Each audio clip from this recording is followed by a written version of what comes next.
Hello बच्चों, welcome to my channel प्रशांत। आज हम सीखने वाले हैं दो चरांक वाले रेखीय समीकरण और उसमें ये भी देखेंगे कि दो चरांक वाले रेखीय समीकरण कहते किसे हैं और कैसे पहचानें उसको। ठीक है, linear equation in two variable को आइडेंटिफाई करने के तरीके सीखते हैं। एक उदाहरण के साथ हम ये जानने की कोशिश करेंगे कि दो चरांक वाले रेखीय समीकरण किसे कहते हैं। यहाँ पे आप एक उदाहरण दे सकते हैं 5x + 2y = 5। तो इस समीकरण में, इस इक्वेशन में दो चरांक हैं। कौन कौन से? x और y।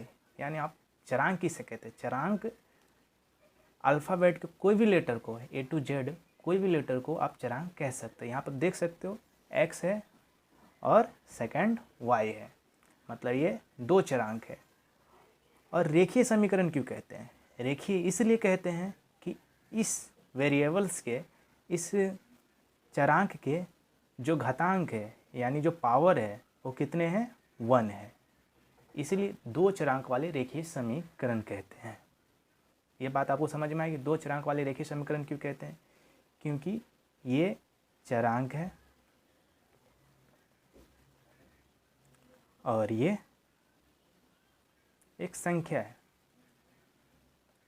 जो वास्तविक संख्या होती है। ठीक है, क्या है? ये एक वास्तविक संख्या है और ये एक चरांक है।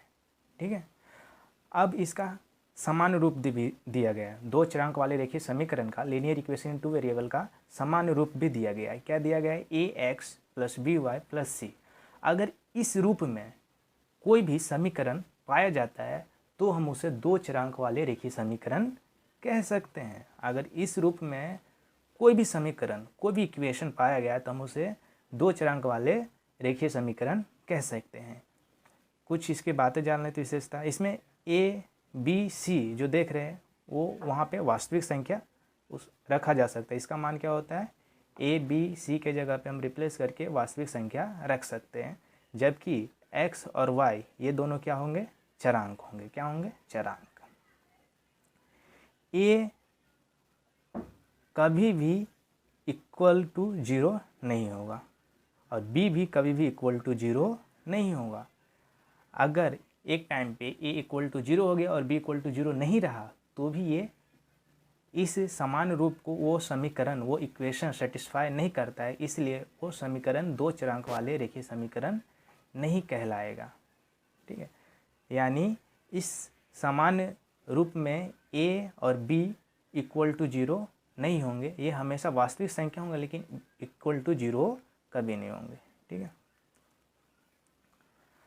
कुछ उदाहरण के जरिए समझने की कोशिश करते हैं कि दो चरांक वाले रेखीय समीकरण कौन कौन से हैं और इसे एग्जाम्पल के जरिए और अच्छे से समझ लेंगे कि ये दो चरांक वाले रेखीय समीकरण है भी या नहीं। चलिए यहाँ पे पहला एग्जाम्पल देखते हैं। 5k + 4l = 2। तो यहाँ पे सबसे स्पष्ट ये दिख रही है कि ये ax + by = c। इसको हम एक और तरीके से लिख सकते हैं, ax + by = c। ac + b - b कुछ भी हो सकता है, यहाँ भी प्लस माइनस कुछ भी हो सकता है, वो फ़र्क नहीं पड़ता। तो 5k + 4l = 2, मतलब ये जनरल फॉर्म को, समान रूप को सेटिस्फाई करता है। और दूसरी बात, यहाँ पे दो चरांक भी है और उसके पावर कितने हैं? 1 है। उसके घातांक, चरांक के घातांक कितना है? 1 है। तो मतलब जो भी दो चरांक वाले रेखीय समीकरण के लिए जो कसौटी चाहिए थी, जो क्राइटेरिया चाहिए तो वो सेटिस्फाई करता है। इसके लिए ये क्या है? ये दो चरांक वाले रेखीय समीकरण है।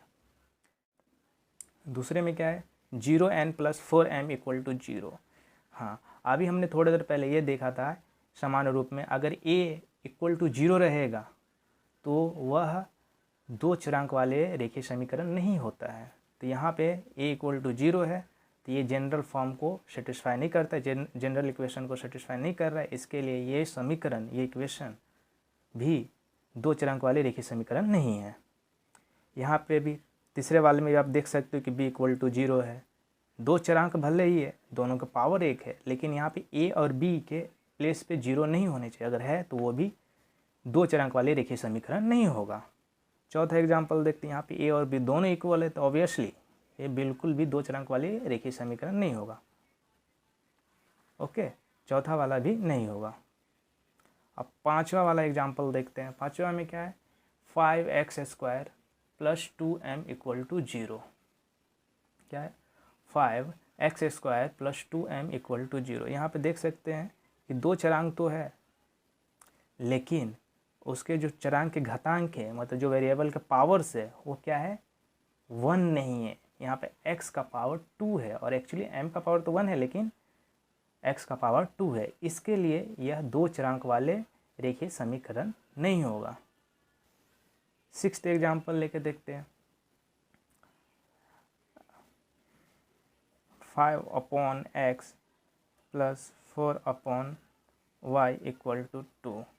क्या यह रेखीय समीकरण है या नहीं है, आपको बताना है। ठीक है, तो इसको सॉल्व करके देखते हैं। ठीक है, 5x - 1 + 4y - 1 = 2।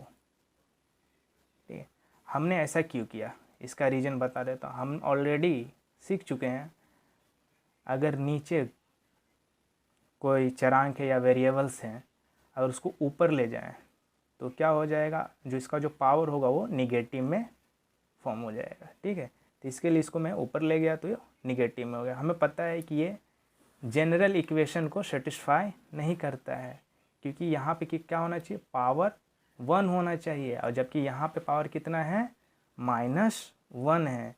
तो ये भी सेटिस्फाई नहीं करता है जनरल फॉर्म को, सामान्य रूप को, तो इसलिए ये 2 चरांक वाले रेखीय समीकरण नहीं होगा।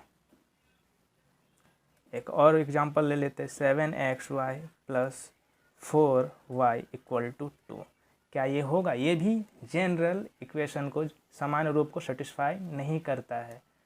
ठीक है, यहाँ क्योंकि यहाँ पे 2 चरांक है और यहाँ पे एक अलग है। ठीक है, तो ऑलरेडी ये जनरल इक्वेशन को सेटिस्फाई नहीं करता, इसलिए ये भी 2 चरांक वाले रेखीय समीकरण नहीं होगा। हमने इसमें क्या सीखा, 2 चरांक को कैसे पहचानें और 2 चरांक वाले रेखीय समीकरण क्या होता है और कैसे इसे पहचानते वो सीखा। अब हम अगले वीडियो में देखने वाले कि 2 चरांक वाले रेखीय समीकरण को कैसे हल किया जाता है।